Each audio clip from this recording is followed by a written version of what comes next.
Halo Bu Yuli, lagi ngerjain apa sih Bu Yuli? Kok saya lihat Bu Yuli sibuk aja terus dan akhir-akhir ini saya lihat Bu Yuli kurang bersemangat. Ada apa Bu Yuli? Iya nih Bu Gung, saya lagi bingung.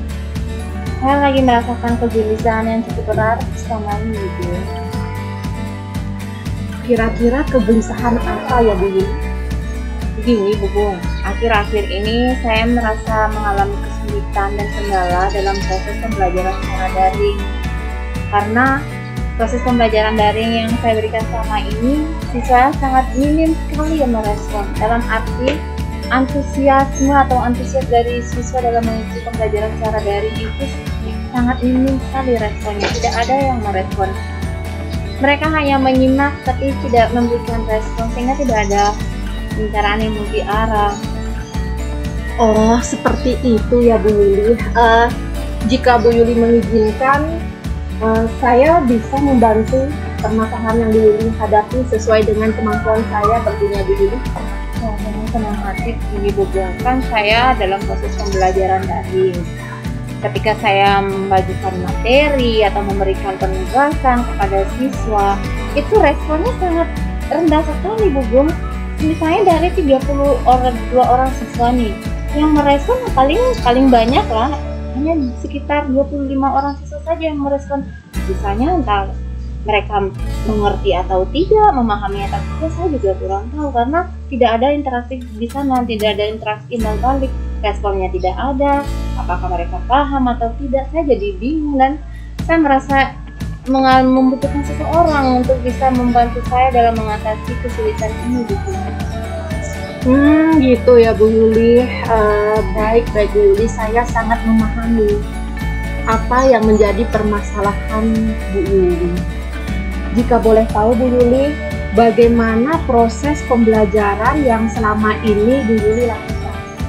Nah, kalau selama proses pembelajaran selama daring ini, saya menggunakan aplikasi Google Classroom seperti yang sudah difasilitasi oleh sekolah.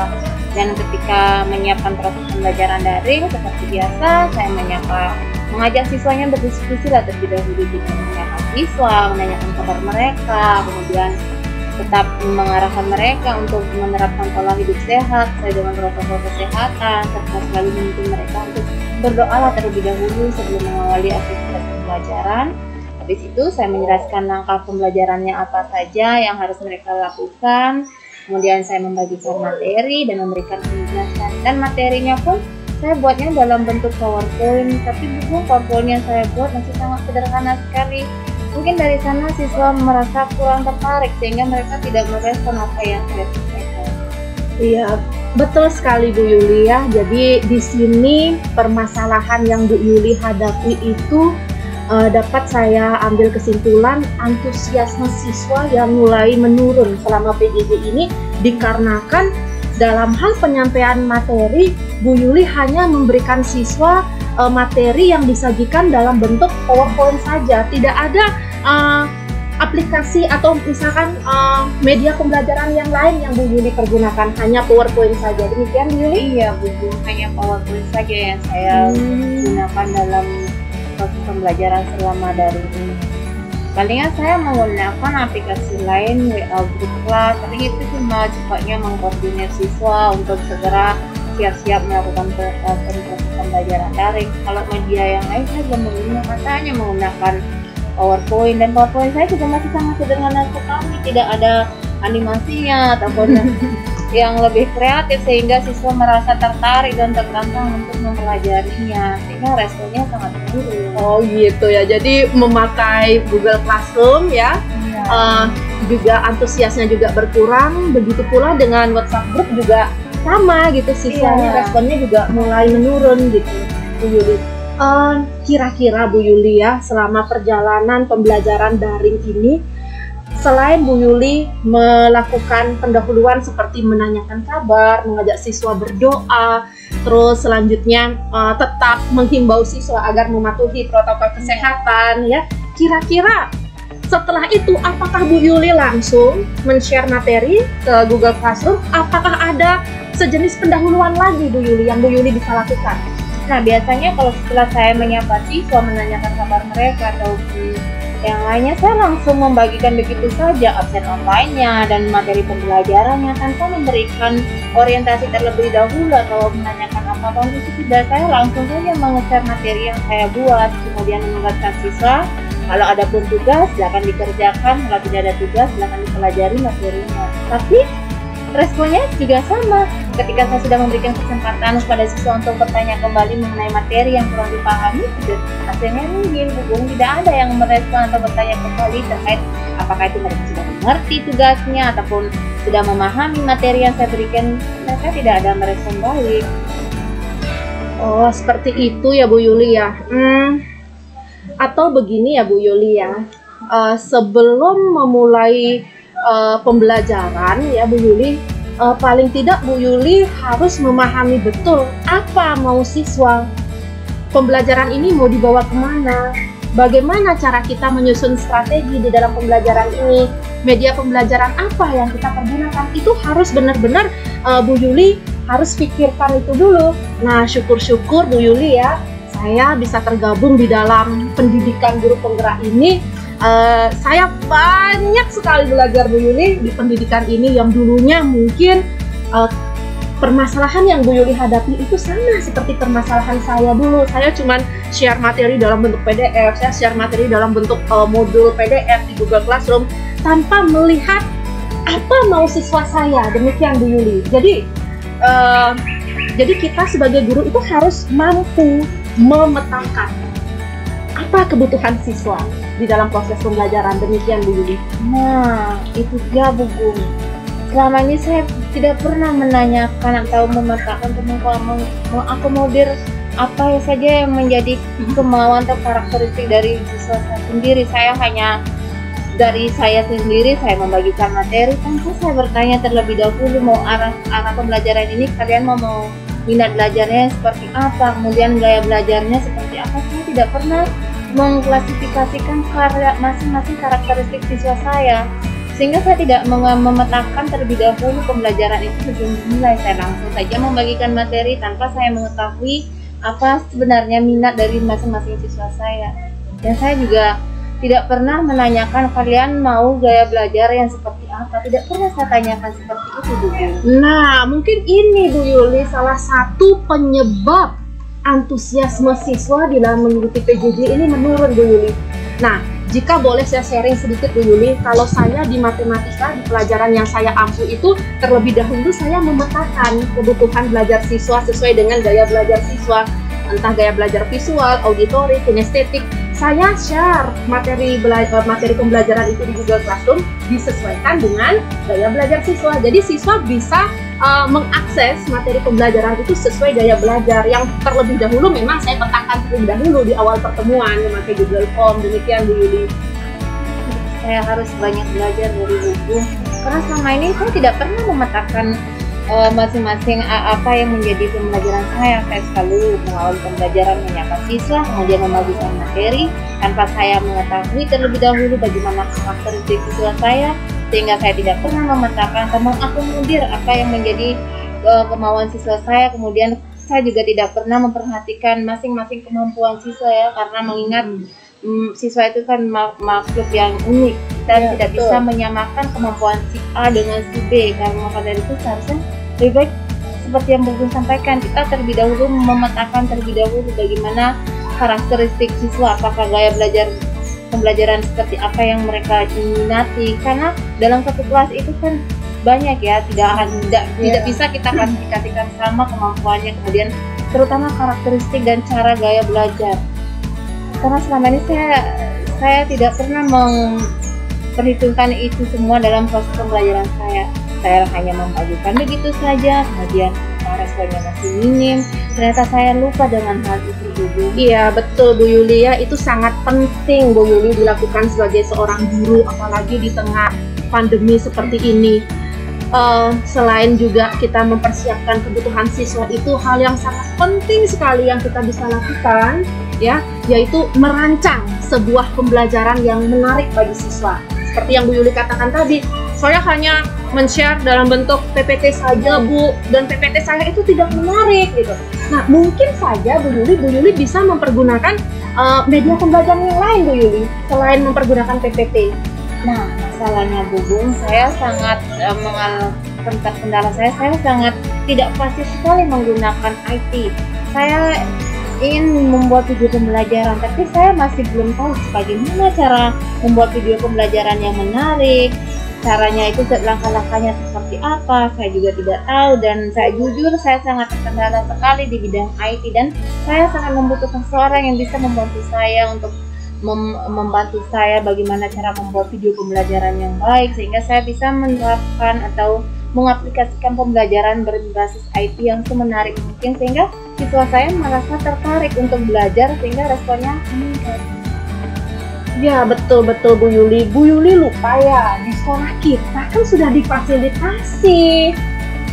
Di sekolah kita sudah ada ruang IT, Bu Yuli, yang bisa dipergunakan pada saat kita melakukan pembelajaran PJJ ini. Terus di ruang IT itu juga sudah ada kan Bapak Ibu guru tim pengembang IT yang benar-benar fasih di bidang IT. Bagaimana cara kita membuat video pembelajaran semenarik mungkin sudah ada, Bu Yuli. Enggak ya Bu Bung, saya tidak sampai kepikiran ke sana karena saya berpikir oh ya di bagian IT mereka mungkin memiliki kesibukan masing-masing. Tapi saya harus meminta bantuan tim pengembang IT kita. Kemudian saya pasti akan tetap minta bantuan sama Bu Bung Kartika, apalagi Bu Bung sudah tergabung dalam guru penggerak, pasti pengalamannya sudah bertambah, kemudian wawasannya semakin meningkat. Paling tidak Bu Bung bisa membantu saya untuk merealisasikan apa yang menjadi rencana saya selanjutnya untuk mengatasi permasalahan saya dalam proses pembelajaran sehari-hari. Iya Bu Yuli, kira-kira Bu Yuli, rencana apa yang akan Bu Yuli lakukan? Nah, kalau rencana saya Bu Bung melihat apa yang terjadi atau masalah dan kendala yang saya alami khususnya terkait antusiasme siswa dalam mengikuti pembelajaran yang menurun, saya ingin menciptakan pembelajaran yang kreatif, menarik, tapi itu berbasis IT. Langkah pertama saya ingin membuat video pembelajaran Bu Bung. Saya ingin bagaimana caranya saya bisa membuat video pembelajaran di mana dalam video pembelajaran tersebut siswa saya merasa tertarik. Ada sesuatu yang membuat dirinya itu dari diri sendiri ingin belajar tanpa ada paksaan. Dan untuk itu saya sangat meminta bantuan dari Bu Bung. Karena saya yakin dan saya percaya Bu Bung pasti sudah mengetahui betul bagaimana cara pembuatan video pembelajaran yang menarik. Dan itu saya sangat mohon bantuan dari Bu Bung untuk saya dibimbing lah, digembleng lah istilahnya biar saya bisa juga menggunakan aplikasi video pembelajaran. Waduh Bu Yuli, ini jujur nih saya nih juga masih dalam tahap belajar Bu Yuli. Saya juga belum fasih-fasih amat membuat video pembelajaran, tapi memang dari dasar hati saya yang paling dalam itu saya tidak mau menyerah di dalam kondisi seperti ini. Saya harus terus menggali, mengasah kemampuan saya dengan salah satunya ya belajar mempergunakan IT Bu Yuli. Saya dari sekarang harus belajar bagaimana membuat video pembelajaran menarik mungkin gitu. Kira-kira Bu Yuli di dalam melancarkan aksi ini, Bu Yuli kan sudah tentu pasti tadi Bu Yuli memohon bantuan kepada saya Bu Yuli ya. Terus ada lagi nggak siapa yang akan Bu Yuli libatkan di dalam aksi Bu Yuli? Yang pertama Bu Bung, kemudian tim pengembang IT kita, kemudian rekan-rekan sejawat saya di MGMP Bahasa Indonesia. Saya ingin meminta masukan dari mereka juga yang sudah senior, yang sudah biasa menggunakan video pembelajaran dalam proses daring. Saya ingin meminta masukan mereka bagaimana membuat video yang menarik. Kemudian apa saja yang perlu saya sisipkan, misalnya apakah saya harus memberikan pengantar terlebih dahulu atau orientasi pengenalan pembelajaran seperti apa. Saya akan tetap meminta bantuan dari rekan-rekan sejawat saya untuk bisa membantu saya dalam merealisasikan apa yang menjadi rencana saya. Wow, keren sekali aksinya Bu Yuli. Kalau bisa ya Bu Yuli ya, jadi hasil diskusi kita ini ya, jadi masalah yang Bu Yuli hadapi ini Bu Yuli sudah dapatkan sebuah solusi alternatif penyelesaian. Jadi saya inginkan Bu Yuli supaya semua teman-teman kita di sekolah ini kena imbasnya gitu Bu Yuli ya. Jadi tidak hanya di MGMP Bahasa Indonesia saja, di komunitas praktisi Bahasa Indonesia saja, melainkan semua teman-teman, rekan-rekan guru komunitas praktisi yang ada di sekolah ini harus juga kena imbasnya, Bu Yuli. Berarti kita harus semua belajar ya, tidak hanya satu komunitas. Berarti seluruh aktivitas yang ada di sekolah ini harus mau kita belajar. Ingat, di masa adaptasi pandemi ini mau tidak mau kita selaku guru yang awalnya mungkin jauh dari yang namanya kehidupan IT, betul. Mau tidak mau kita harus siap, karena kita selaku pendidik kita pertama yang harus siap. Kesiapan itu dengan cara kita harus mau belajar, tidak berhenti belajar, baik itu IT merupakan sesuatu yang mungkin bagi sebagian orang seperti saya yang mana belajar IT ini akhirnya harus tergerak, karena mau tidak mau kita harus menjalankan tugas dan tanggung jawab kita. Karena dalam kondisi apapun itu kita selaku guru harus tetap membekali siswa kita dengan ilmu, dan salah satu untuk membekali siswa kita dengan ilmu sekarang ya, karena di masa pandemi tentu kita tidak bisa tatap muka, yang bisa membantu kita adalah IT. Setuju Bu Yuli, setuju sekali. Sekarang IT itu sangat memegang peranan penting ya, bisa dikatakan nomor satunya, nafasnya pendidikan di masa pandemi ini. IT benar-benar dibutuhkan gitu. Betul Bu Yuli, jadi kita sebagai guru itu harus terus mengasah diri, belajar sepanjang hayat Bu Yuli. Betul, jadi guru itu harus tergerak dulu hatinya untuk mengisi ilmu dalam dirinya. Setelah guru itu tergerak, guru itu harus bergerak melancarkan aksinya dan mampu menggerakkan semua ekosistem yang ada di sekolah ini, Bu Yuli. Betul Bu Yuli. Satu lagi, saya tertarik sekali dengan kata-kata Bu Yuli tadi. Guru itu harus selalu meningkatkan kompetensinya. Guru itu harus mampu menciptakan suasana pembelajaran yang nyaman, yang mengakibatkan siswa itu tertarik di dalam belajar. Saya ingat Bu Yuli, salah satu pandangan dari Bapak Pendidikan kita, yaitu Bapak Ki Hajar Dewantara, beliau mensyaratkan bahwa kita sebagai guru itu harus berhamba sama anak gitu. Jadi posisikan kita itu sebagai pengomongnya siswa, kita itu sebagai penontonnya siswa. Tidak semata-mata kita bertugas sebagai dalam hal mengajar, tapi lebih daripada itu, guru itu paling yang sulit yang dilakukan guru itu adalah mendidik karakter siswa, itu yang sulit. Itu menurut saya.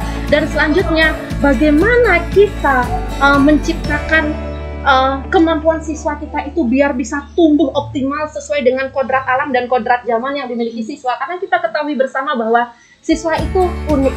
Generasi penerus bangsa kita itu unik sekali. Tidak sama kemampuan siswa A dengan siswa B, itu tidak sama. Maka dari itu kita harus mampu menggali, mengkorek lagi potensi yang ada pada diri siswa. Diibaratkan tanaman dulu. Kalau kita baik-baik merawat tanaman, otomatis tanaman itu akan tumbuh maksimal, tumbuh subur. Begitu pula dengan pendidikan kita di dalam hal membimbing siswa kita. Kalau kita benar memberikan treatment kepada siswa, bagaimana awal pembelajarannya, di inti bagaimana, penutupnya bagaimana, saya yakin generasi penerus Indonesia pasti akan hebat-hebat sesuai dengan profil pelajar Pancasila, Bu Yuli. Demikian Bu Yuli. Kira-kira ada tidak lagi hal-hal yang ingin Bu Yuli tanyakan sama saya? Kalau saya yang selain masih ada buku, masih ada lagi. Oke, apa-apa? Selain yang berbasis IT, biasanya yang saya rasakan juga nih Bu Bung, siswa sekarang itu mungkin karena sudah lama berproses daring, mereka enggan sekali membudayakan yang namanya literasi gitu. Kadang di petunjuk opsional sudah tertera dengan jelas, kembali mereka bertanya, Bu, soalnya di buku tulis, Bu, jawabnya di mana, padahal sudah tertera dengan jelas di petunjuk opsional. Tapi mereka kembali bertanya. Mungkin bagaimana cara kita selaku guru untuk bisa menanamkan nilai atau jiwa literasi mereka sehingga mereka terbiasa melakukan literasi tanpa didasari dengan suruhan. Biasanya siswa itu melakukan sesuatu karena suruhan, tapi bukan karena kebiasaan. Itu yang menjadi kendala juga. Karena banyak sekali siswa mengabaikan yang namanya literasi. Jadi pembelajaran sudah selesai, baru terkadang entah jadwal sudah lewat, lagi bertanya, Bu, ada tugas Bu, padahal sudah tertera dengan jelas. Iya, tidak hanya di pelajaran bahasa Indonesia, Bu Yuli. Di pelajaran saya pun di matematika hampir sama seperti itu. Kita sudah berikan petunjuk di Google Classroom bagaimana caranya. anak-anak tetap aja ya menanyakan ke grup WA-nya. Jadi saya sebagai guru ya, apa ya? Marah tidak boleh marah. Iya, kita tidak Ya, boleh kita marah. sebagai penuntun siswa gitu. Jadi kita harus mampu memberikan informasi yang positif kepada siswa. Kita harus mampu menuntun siswa kita ya dengan bahasa kita yang ya diibaratkan sebagai karena di rumah itu bagaimana sih bahasa ibu demikian dulu. Nah, itu sangat diperlukan. Pelan-pelan kita harus membimbing siswa kita Menuntun mereka, Oke, tetap mengikuti betul. mereka. Betul sekali. Tidak Harus- ada paksaan belajar. Harus lebih legowo. legowo, Iya, harus lebih legowo, harus Betul lebih sekali. sabar lagi. Iya, betul. Bagaimana kita mendidik siswa itu seperti layaknya kita mendidik anak kita Oke, sendiri. betul sekali Bu Yuli. Waduh Bu Yuli, rasa-rasanya diskusi kita ini sudah lumayan betul. lama Bu Yuli. Ini sudah lama ya Bu Yuli ya. Kira-kira sudah rasanya sudah pas, sudah plong gitu. pas. Dan saya dari diskusi ini saya mendapatkan pencerahan, saya wawasan saya lebih terbuka, jadi Iya. saya mendapatkan solusi sehingga kebingungan saya mulai berkurang ketika saya mendapatkan solusi dari buku, berdiskusi pada saat memecahkan permasalahan yang saya alami, jadinya saya merasa tenang sehingga saya sudah di otak saya ini udah ada planningnya. Di sini saya mau ini, saya mau melakukan ini dan saya meminta bantuan dari siapapun, saya udah ada skenario sendiri, sudah ada. Wah, keren sekali Bu Yuli. Jadi di pikirannya sudah ada apa yang saya harus lakukan setelah diskusi ini. Iya. Siapa yang akan saya libatkan? Apa komitmen saya terhadap hasil diskusi ini? Keren sekali Bu Yuli. Waduh, rasa-rasanya kalau sudah tidak ada yang ingin ditanyakan lagi, sudah jelas saya rasa. Gimana kalau kita udah akhiri saja Iya, dulu kita diskusi akhiri ini? diskusi hangat ini. Semoga di lain kesempatan kita berdiskusi kembali Iya, untuk betul. meningkatkan pembelajaran di masakan ini. Ya Bu Yuli, terima kasih banyak. Iya, Bu saya juga Yuli. terima kasih kepada Bung yang sudah sangat membantu saya membukakan cakrawala pemikiran saya sehingga saya terbuka pemikiran saya dalam Oke. menyelesaikan tugas. Iya, sama-sama Bu Yuli. Jadi kita harus terus belajar Iya. sepanjang hayat. Belajar. Oke Bu Yuli ya, kita akhiri dulu Bu Ya, Yuli. Terima kasih. Terima kasih kembali juga Bu. Iya.